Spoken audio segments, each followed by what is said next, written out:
Welcome. Coming up on the Tech Show this week, we've got new bikes. We've got new bike packing bags. A single-speed full-sus bike. Oh, wow. Yeah. A DH bike, at least one of them. And some fresh flats and much, much, much more. Okay, before we talk about the topic, which is good, so hold on for it, we've got to talk about downhill. Yes. Very exciting. If you haven't watched Rich's awesome videos, there was loads of hot tech from enduro and downhill. Yes. Have you seen it? Yes, I have now. Okay, really good. Yeah. Lots in there. I guess the other thing that was quite interesting about the weekend is that, well, in downhill we've had lots of prototypes and lots of those were wrapped. And last year, basically they stayed wrapped. So we knew that somebody was working on a new bike, but we weren't able to tell you anything about it, apart from there's a new bike and it's all wrapped up. So, rule change this year from the UCI.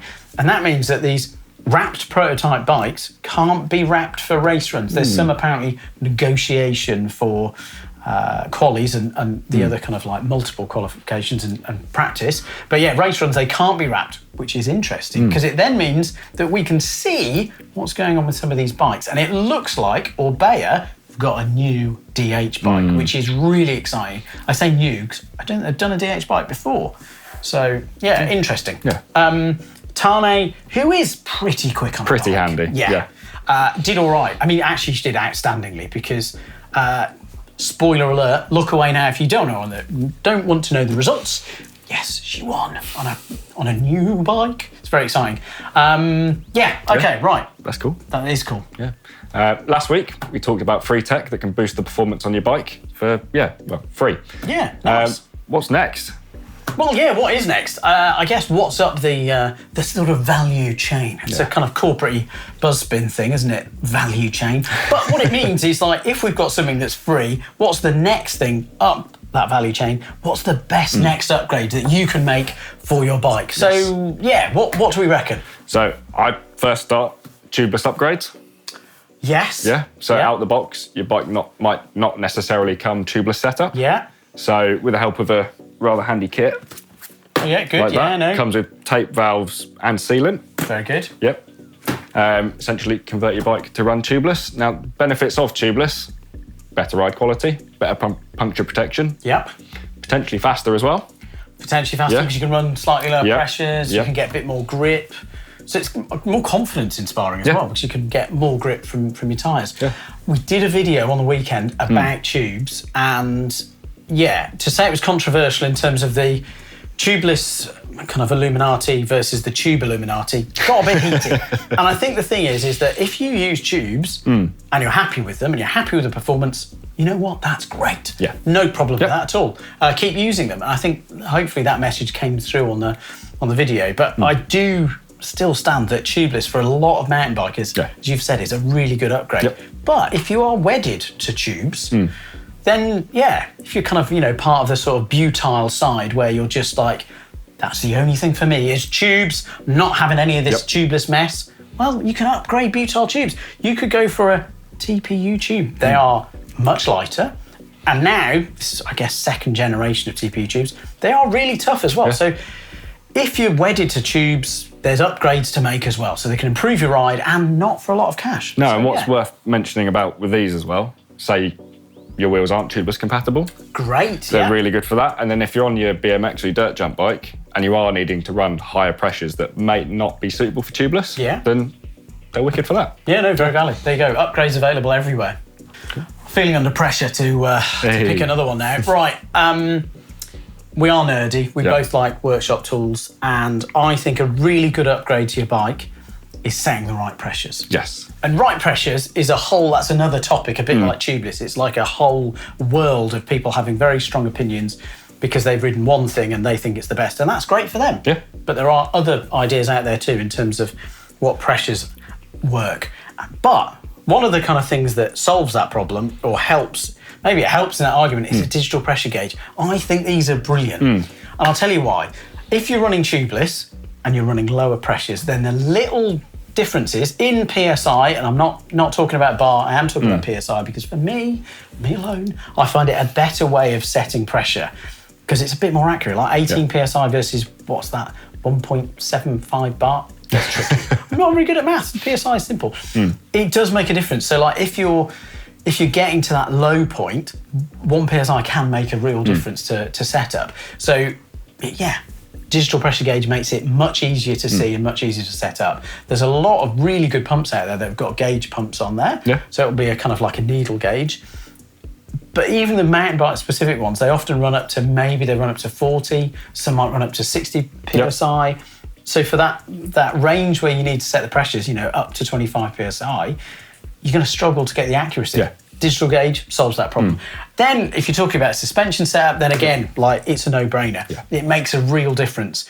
And it is really consistent. It's a consistent number all the time. Whereas if you've got a needle gauge, mechanical one. Yeah, and you just kind of dropped it in your bag and you've dropped it around and it's not as accurate. That's my take. Yep. So digital pressure gauge. You got any tools that you like? I like torque wrenches. Nice. Yep. Very good. More specifically, the sort of preset ones. You can sort of keep it in the back of your car, so when you do get it out, you turn your bars the right way round, click, click, job done. Yep. So in a lot of cases, well, you won't, if it's just your bike, you're not going to need to change it. So you're ready to go at moment's notice there. Again, with torque wrenches, it's really, really good as part of a bolt check. Yes. So you don't want to over-torque stuff, because in the case of like carbon components, you can crack them. Yeah. Things like that. And then if you under-torque it, things are going to slip, and you don't really want that when you're macking down a trail. No, or you get that sinking feeling on a climb where your saddles. Yeah. And your knees start hurting. No. Okay, I feel like we've got our mandatory tool chat as tool nerds. What other upgrades that offer amazing value? What else is out there? Better tyres. Not necessarily the most expensive, the bougiest tyres. But the sort of right tyres for you. Okay. And what you're riding. So if you are riding XC, you're not going to be wanting a downhill case tyre with a super aggressive tread on it. Yep. And on the flip side of that, if you are riding more techie, downhill, rocky trails, then you're not going to want a super lightweight XC tyre. Yeah, no, I think it's really valuable, because I think there's often, kind of like, how do we frame it? There's journals that are available that say this is the best trail tyre, and it will name a tyre that will be very burly and very, very tough, which is awesome for what they framed as trail riding. If you're going to a trail centre and you're just enjoying a kind of like a glue, or you're enjoying a trail, yes, one of those big burly tyres can be amazingly confidence inspiring, because you've got loads of traction. Yeah. But if you're going to, like a trail centre, or you're going on a longer ride for ages, dragging around that massive tyre is not going to be right. No. So, I think you're bang on there to say right tyre, but it is a good upgrade, because it is your contact patch. But then right tyre at the right pressure as well. Back to digital gauges, or TPU tubes. There you go. Okay, I feel like we need to touch on, because it's something that we get in the comments. We did a video recently where we talked about mechanical versus electronic. And I think electronic gears are very amazing. They are like an innovation which I could never have dreamed of as a kind of like wee kid riding bikes. But I don't think they're able to challenge the value that you get with some of the great entry point group sets at the moment, or drivetrains, I should say. Some of them might only offer sort of 10 speed, but the modern mountain bike group sets, the mechanical ones, are really good. Yeah. We're actually going to plan to do a kind of big roundup of lots of these entry point group sets, so from Qs to SRAM NX to Microshift to many more. And actually that kind of raises a point. If you've used a group set of this sort of like entry point, and you thought it was a really good upgrade to what you're using, or you've had a bad experience with one of them, let us know. What's the key things that you look for? I know what I look for, and that's kind of that functional range. What do I mean by that? I mean to have a small enough little gear that I can spin up the hills, because I'm not that fit, but then also have a big enough gear to actually kind of like keep some pace up. Press on. And I think that's all you kind of need from a drivetrain. You don't necessarily need electronic wizardry. It's nice to have. But I don't think that's going to kind of dampen your ride spirit midway round a big loop. I tell you what will, though. Go on. Pain in the bum. That'll stop you really quickly. That's another one. Yeah. So that brings us on to contact points. Okay, very good, obviously everyone's a different shape. Yes. No one's going to be the same. So saddles, really, no one's butts the same shape. So they can be tricky to choose. Yeah. It might take you ages to find one. You might get on one straight away and be like, oh, this is a saddle for me. Just take your time. Yeah. Yeah. And find one. Yeah, no, I think that works also for the other contact points of hands as well. So, I mean, there's, as we touched on, there's free stuff that you can do, which is looking at bar roll, looking at lever position. But if you're on your bike for ages and you're still getting sort of sore hands and you're going far, not nah, in terms of you're looking at kind of mellower trails but going long distance, not steep and deep technical trails, then the traditional round grip, there are limitations to it. So, Ergon spent a lot of time and a lot of money investing and developing a downhill grip, which is fantastic. It's one of my favourite grips. There's a whole video on it. You can go and watch it. And they're great for a more conventional setup. But if I was riding really long cross country, there's other grips out there that might look odd and might not work when you're riding the kind of steep technical terrain, just because of the way they are. But for longer rides, they can work. So I think that's another point is like contact points. I guess you touched on it in terms of like, it's so important to make sure you've got the right contact point for you. And it's right when you're not thinking about it. Yeah, that's the easiest way to look at it. Yeah. Brake pads. Yes. We've done a video on that too. Yes, very good video actually. Oh, thanks. So I think you were quite impressed by how much performance gain you do get by just putting in a slightly better set of brake pads. Yeah, I think it was, the ones I used weren't cheap. And I'm not saying that you have to go and get the most expensive brake pads, but I think as an upgrade, it was one of the things that gave you better braking performance and it was cheaper than new rotors or bigger rotors and the different mounts or a whole new brake system. So, in relative terms, they're quite expensive, but there's a big improvement. Still cheaper. Yeah, exactly. Okay, I feel like we've got to wrap it up. What else is there? What's the key performance? One last thing we have to touch on, dropper post. Oh. So they can be expensive. Yeah. I will admit that. But we're seeing a lot of new bikes now, they'll come spec'd with, say, a better drivetrain or better brake set. Yeah.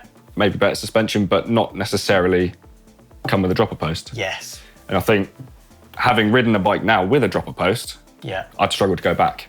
Don't know about you. But... No, I'm the same. I think it's that thing of, I've had bikes where it's had really fancy or fancier suspension, and then I've had a bike with not fancy suspension, but it's had the dropper post. Yeah. We're going back a while. I'm kind of quite vintage, but the dropper post does make a really big difference over that fancy electronic drivetrain, I think. But okay, that's our pick of what we think is value upgrades. But tell us what yours are. Let us know in the comments down below. A little bit of news now. So Pivot Cycles, they've got an all-new Shuttle SL/AM. Okay, It's their new, what they're going to call an all-mountain EMTB. Oh, that's I think we'd call it sort of like a mid-travel at this point. Okay, So it's got 150mm of DW Link rear suspension paired to a 160mm fork up front. It's got a really nice, sleek, full carbon chassis housing a Bosch Performance Line CX drive system. Okay, 600 watts of peak power and up to 55 newton meters of torque. You can fit the Bosch 250 watt more power range extender as well, which is cool when it's paired with that lightweight motor. Yeah, no, that is good. Just one thing with the SX, so that peak 600 watts and the 55 newton meters, that only comes on when you go past a certain RPM. So you've got to really spin to win on these bikes. It's a bit like the Canyon Neuron on Fly. Yes. Which is a really nice bike.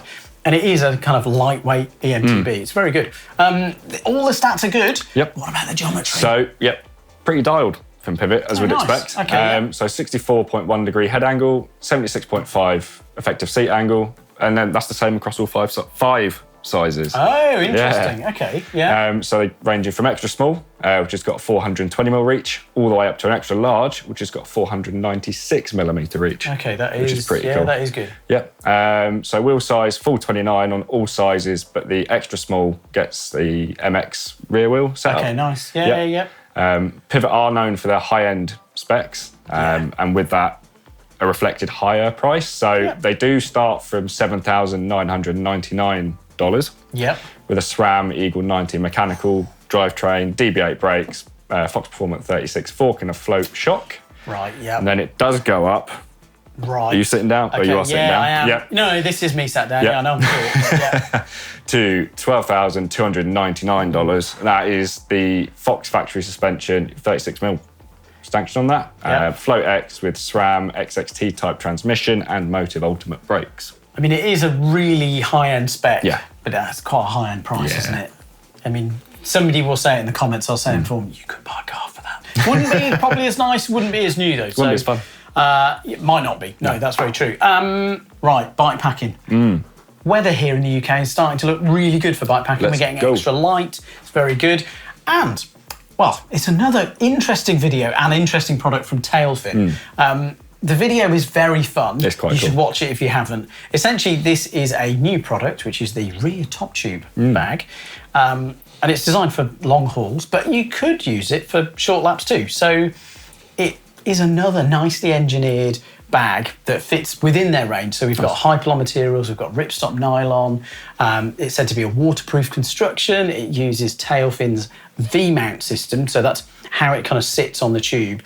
And it's said to be, well, more stable than other kind of systems out there. It's also designed to work with the other bags that they do. So they did another fun video recently, actually maybe 6 months ago, for a frame bag. So this can kind of strap onto similar straps that you'd use for that. Yeah, they've kind of thought about all the details. Nice. And unlike some other bags where it's just a soft bag that only stays stable when it's got stuff in it, this one's got some carbon battens on the inside. I never thought I'd say carbon battens, but now I have. It's got a zip gutter, which is like a clever thing to keep the waterproofness on the zip, because the zip is orientated to work the right way when you're riding, but then obviously that means it's a bit fiddly and you could get water in it. There's like an insole to help absorb bumps if you put more spendy things like, you know, battery packs. Or, there's loads of nice things with it. It is high end, but prices start from £55. Oh, not bad. Yeah, not bad at all. So from one Bristol-based brand to another, Starling have come out with a new bike. Oh, it's very cool. good. Yeah, so we'd say they're most famous for their Murmur single pivot steel full suspension bike. They do hardtails as well, but we think it's the Murmur that sort of really like solidified them as that's someone what to they're watch. most famous for. But they've got a new release, which is quite cool. So it's a third update to their limited edition and ultra unique single speed, the beady little eye. Oh, yeah, interesting. So we've got a single speed but full suspension. Yes, right. Okay, which is really cool. So a lot of full sus bikes can be morphed into single speed, so like park bikes, things like that. But this has been designed from the ground up to be single speed. So we're not using So a few brands have done this in the past. So Kona definitely did. Just picking one off my head. Yes, I think it was the AA or something. Let us know in the comments down below what it was. So as you'd expect, it's an all steel frame. Front end's made in Bristol. Oh, nice. And the rest of it is actually made in the UK as well, which is really exciting, I think. It's designed around a concentric pivot around the bottom bracket. So essentially there's going to be no chain growth in the design, which basically means there's no need for a chain tensioner, which is really cool. Yeah, so it just looks really clean. Yeah. It still looks like a single speed bike, but, well, it is a single speed bike, but it's suspension. Yeah, so the design offers up to 90 mil of travel, but what they've said is to get zero like pedal bob, you do need to set it at zero sag. But with that, you can pair it to 110 mil fork. But then it can run all the way up to a 140 mil fork as well. Full 29 setup, and then the new bottom bracket design now works with the sort of regular 24 mil spindle cranks with a 73 mil BSA bottom bracket. Frame numbers, so 65-degree head angle, 3 sizes, medium, large, extra large. Reach from 440 on the medium up to 505 mil on the extra large there. It's for single speed 142 by 12 mil rear hubs, but can fit respaced 148s too. Right, yeah. And then rather cool customer service features. So backed with a 7-year warranty / crash replacement service, and shipping from late October 25. Worth getting your order in now as it is limited edition. So of course, pricing is, was it £2,465? Very close. Very close. 2,456. It is a chunk of money, but you do get that 7-year warranty, which is pretty good. I like that a lot. Nice. Interesting bike. Let us know if you want more single speed content, because, well, are you interested in single speeds? Let us know in the comments down below. Right, I've got to do a bit of shouting next, so I do apologise. Yalla! Yalla! Yeah. I've got to shout because the name does have double exclamation marks, which is interesting. And also, I need to apologise that, well, this is kind of a follow-up on a release. So it was released a couple of weeks back, and I'll be honest, I missed it. I think in all the noise from Sea Otter. You did have a lot going on. There was, there is kind of, was a lot going on. So essentially, this is raw, so that's 2 A's, aluminium, DH and park bike. So it keeps the geometry and kinematics of the outgoing sort of like first version. This is V2. But it adds a little bit more. So we've got adjustability, we've got UDH compatibility, and we've got the options now of running 29er or MX wheel size, which is really nice. So what have we got on there? We've got 2 mil shy of 200 mil of travel, so 198 millimeters. Nice. Consistent rear travel in a proven 4-bar platform, so that's really nice. Aluminium alloy frame, as we touched on, made in Taiwan. This new one has got a new down tube as well. And again, as mentioned, we've got UDH compatibility. Very exciting. Nice. Possibly more exciting is that it's got adjustable geometry because of that new dropout. So you can change the chainstay length but keeping UDH, which is nice. And that allows you to play around with running the 275 or 650B back end to create a mixed wheel size bike. Also interesting is that it's designed around a 148 rear hub. So Very that's good. The width.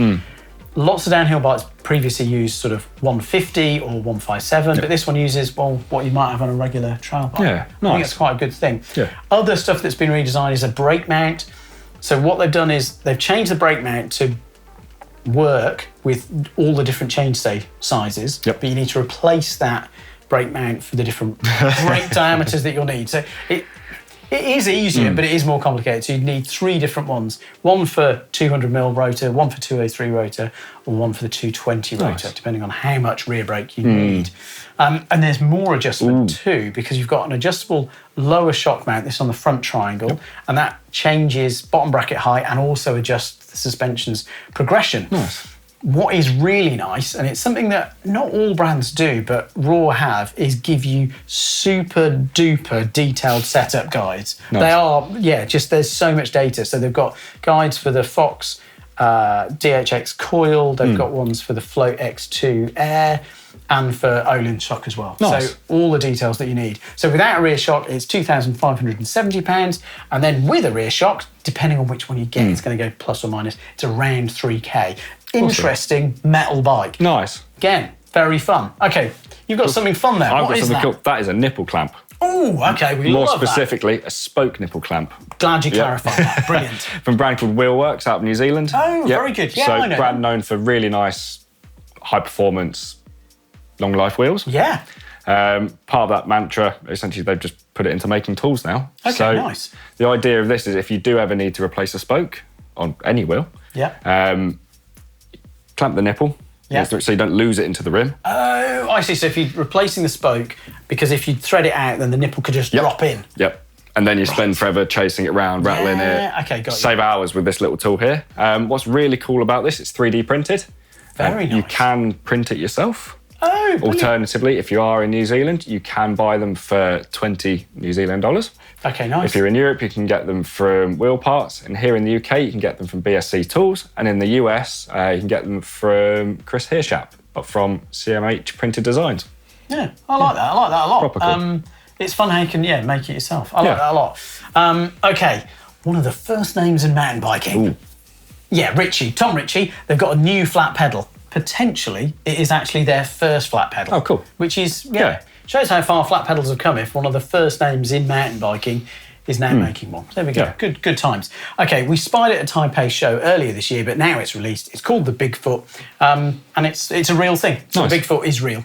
It's a reinforced nylon body. It's got a good medium size, so 105 by 108. It's 18mm deep with a contour profile, so it does have kind of a bit of concavity. Concavity.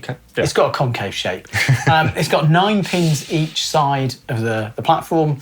They're replaceable and they're adjustable. So there's a little space that you can put in underneath. It's got a bushing inner bearing and then it's got a sealed cartridge bearing as an outer one, and it's all sealed very nicely, as you would expect from such a storied brand as Ritchie.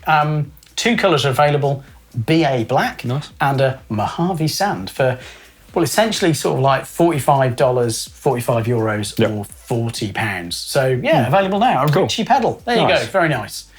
Now, what cool things have we seen this week? What cool things? Okay, one really cool thing is Quinder, and I'm really sorry, Quinder, I can't pronounce your surname, but she has got, she's an ultra racer, so I think she first popped on my radar doing maybe was it Atlas race that she did really well? She's done some other really long distance one. There was a Greek race where there's this kind of like monster bike packing race. Lots of people dropped out because there's horrid weather. And Quinda won. She's very good. Very quick racer. Also an artist. Separate whole conversation. But she's got a new gravel and ultra distance bike setup, and it's fun. Yeah, it's an Oise. It's got a beautiful pink, but it's also got drop bars. Yes. I know. Proper cool. Yeah, isn't it? Really fun. But it's got a drop bar. And it's got a dropper. Like it a lot. Very good. Let us know what your thoughts on that. What else we got? So we've got state bicycles. Oh, so I guess more known for their sort of fixed wheel and single speed antics. Yes, of course. But they've got a new sort of NFL themed clunker. Nice. Yeah, okay, very cool. very good. Very American. Sort of collabed with the Steelers. Well, they're the best team. That's Yes. what my brother-in-law says, is that Steelers are the only NFL team that you should worry about. So they've got all the other teams as well. So if you're like a Chiefs or any of the NFL teams, you can get one of these. But obviously, the Steelers one is the best. Yeah, because the bikes steel as well. Like, come on. Hey, there we go. What's cool about it as well, they've got an integrated frame bag on it. So fits nicely between the two top tubes. Twin top tubes. Twin top tubes. There we go. Like the old school Schwinn Excelsiors back in the day. Very good. Right. All good. We'll move on to the next bit. So, quiz time. Yes. We asked you the question last week. We spoke about Park Tools' latest 3D printed product. We did. But what was Park Tools' first product? Ooh. You see, I thought this would challenge everyone hugely, but I was very wrong. Lots of people got it right. All the winners are now on screen. So the answer was the bike stand. Oh, of course. But then, bonus, a wheel touring stand. Because they followed that up too. Right, now we've got to think of a new question. Right. Okay, we talked about Ritchie. They've got a new flat pedal. We've got a tech. So Tom Ritchie is a legend, but he used to ride with another legend who was Jobs Brandt. And he started doing these monster epic rides, like pre-gravel rides, but he also would go on like a vacation in the Alps where he did like amazing road rides and huge gravel loops. So here's my question. What special tech did Tom invent to aid these pilgrimages? Bearing in mind, Tom was travelling from sort of Palo Alto, nice bit of California, to the Alps. What thing would aid that? Let me know the answer to the quiz in the comments below. Right, time for #AskGMBNTech. Now, we've got a really good one this week, actually. Okay, from @MacRate. I think that's how we're going to say that. Yeah. Is it possible to overclean my bike? I find myself doing a full service once a week, and it's something I enjoy doing. Will this negatively affect anything on the bike? Right, okay. If you enjoy doing it, that's great. But be mindful. Yes, you can overwash your bike to a degree, and there's lots of caveats. We often talk about in our bike washing videos, we partner with PTs. They're one of our partners. They help us make these videos, and they're great. They make good stuff. They make bike-specific cleaners, and there's always comments about, you don't need that, you don't need that. There's a reason why the bike-specific cleaners are bike-specific, and that's in general that they are milder. And that's important because if you're using some of the automotive and some of the really harsh chemical cleaners that are out there that might be designed to clean your dishes, well, yes, your bike is muddy, but it's also got grease in bits that needs to stay greasy. And these milder cleaners are much better because they're not as kind of degreasing on the degreasing. And a good point actually is lots of people brought it up on a video I did a while back about cleaning a chain and cleaning a drivetrain, saying you shouldn't do it on the bike, you'll strip your hubs. Yes, in general, that is true, but not with PTs. Their degreaser is designed to work with their chain loops, so they've designed them at the same time, so their degreaser is really mild and actually won't clean some other really kind of tarred up chains, but it cleans their lube. Because if you're trying to clean somebody else's lube that is really thick and really claggy, taking it off the bike is important. Why? You know. You might not know. That's because you've got sealed cartridge bearings in your rear hub, you've got them in your bottom bracket. If you've got a suspension bike, you've got them all over there too. And spraying your bike with degreaser can, degrease those bearings, the bits that need grease. Other thing is using a pressure washer. I'm a fan to a degree of using a pressure washer, but you've got to use it really carefully and sensibly and use it from a distance. I've seen far too many race dads at races literally peeling paint off down tubes by using a motocross super high-powered pressure washer on a down tube. They're like, well, it cleans it really quick. And if you're a race dad and you're also rebuilding the bike, great work. Not a problem if you don't like the paint as well. But the thing that you don't see from the World Cup races, whether it be that XC or downhill, is that mechanic with a jet wash gun that's going really wild and blasting the bike at close range is then going to spend like an hour or the rest of the day rebuilding that bike, including popping seals, cleaning out those bearings, putting new grease in them. So, can you overwash it? Yes.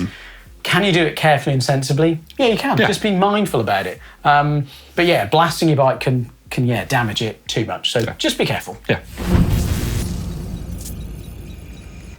Comments. Love the comments. Yeah, if you've got anything you want to say, make sure you pop it down in the comment section down below. Yeah, do. Cool. Be nice, of course, please. Okay, yeah. Chris W6CE. He had a wheel spindle come loose one time on a trail. Not funny. Yeah, I agree. That's why we're talking about the kind of free things that you can do to bike to make your bike riding experience nicer, better, more enjoyable. And one of them is doing a bolt check and making sure that, axles don't fall out because that could be bad. Other thing he mentions is, the latest types of PTFE look good. What about chain waxing? Chain waxing, cool. You can do it. There's some drip-on ones. PT does a wax-based lube that's pretty good. Make sure you've got a really clean chain. They can work really well. I think in really grim conditions, they don't quite have the staying power. That's my experience. You talk about the PTFE powder. The logic of this is that because it's a sort of friction-reducing agent, you can dust your chain on and you can gain even more watts. Okay, the small gains that you can make, not massive. The kind of damage that you can potentially do with PTFE to you and to the planet, maybe we'll just park that. Whole separate debate. Okay, other comments. Cool. LVZ83. I just bedded in my Trick Stuff 640s on my propane Ecano 2AL. Very nice bike. With Formula Cura 4 brakes after seeing your video. Getting lots of shout outs to that video. Very good. That's good for you. Following the instructions as close as I could and letting them cool down for a day. Afterwards, they kind of rubbed for maybe like the 2 to 4 first hard braking manoeuvres. But now he has to learn how to brake again because they are now absolute anchors. There you go. They are, I know there's the naysayers on that, how to bed your brakes in, because I've never done this, so I don't have to do it. It does make a difference. And the other thing is, off the back of all those topics we discussed last week, it's free. So we're not saying that you should rush out and buy a £1,000 brake, but you can improve your brakes by bedding them in. Try it. It's really fun. Nice. Tommy Van 460, I'm saying the name really badly there. Brake lever angles. Yes. He's saying that he watched a video about this recently and he's taken the advice to tilt them slightly and he's kind of made a really big difference on the downhill sections where he lived. Makes his life much easier and safer to grab the brakes while in the kind of while leaning back. I think that's the thing is we talked about, again, free upgrades that you can make. Setting your cockpit up for when you really need those brakes. I think there's a lot of logic of having them dangling really far down because when you're sat with your saddle full height, you are forward. That's kind of nice. But when you're on a really sketchy steep, when you really need your brakes, they're really hard to grab. But great that you've done it. Brief one here. Really like this one from Shonky Tonk. Thanks for the comment. He said, waffle. Not sure if you're referring to us waffling or that he's found a new tasty snack. Yes. Waffles are good. Like waffles. At Work Less Ride More. Very good name. Free ride ain't dead. I was just in Virgin riding my 27.5 YT Twelwe set up single speed. There's plenty of people talking free ride out in the desert. So free ride, not dead. Good to know. Great comment here from Joe Devos. We'll say it's that. Sorry if I'm butchering it. I normally do. Hattie wrote bike history last weekend. Gearbox belt drive rules. This isn't from the DH. This is from the Enduro first round where, Hattie Harnden won. On a bike that lots of people said, no, won't work. It'll never be successful endurance because there's too much pedalling. Well, had to prove everybody wrong. And we've got a really good video that Rich did all about that bike. So if you haven't watched it, you should go and watch it. So what are we looking forward to this week? So we've got first ride and first look at something very new and shiny. Can we talk more about it? I don't think we can, unfortunately. You're going to have to watch. Right, there you go. The other thing that we're going to have is all the hottest, nerdiest tech from the XC World Cup in Novo Mesto. Nice. In Czechia. I'm very excited. It's going to be my first cross-country World Cup, like standalone. So I'm, giddy with anticipation. So I'll be able to send it, beam it across to the channel. So tune in for all of that. That's cool. Yeah, so if you've liked anything you've seen today, give us a thumbs up, like and subscribe. Yeah, very important. And if you've got thoughts on whether there is that Steelers bike and they are the best NFL team, let us know in the comments down below.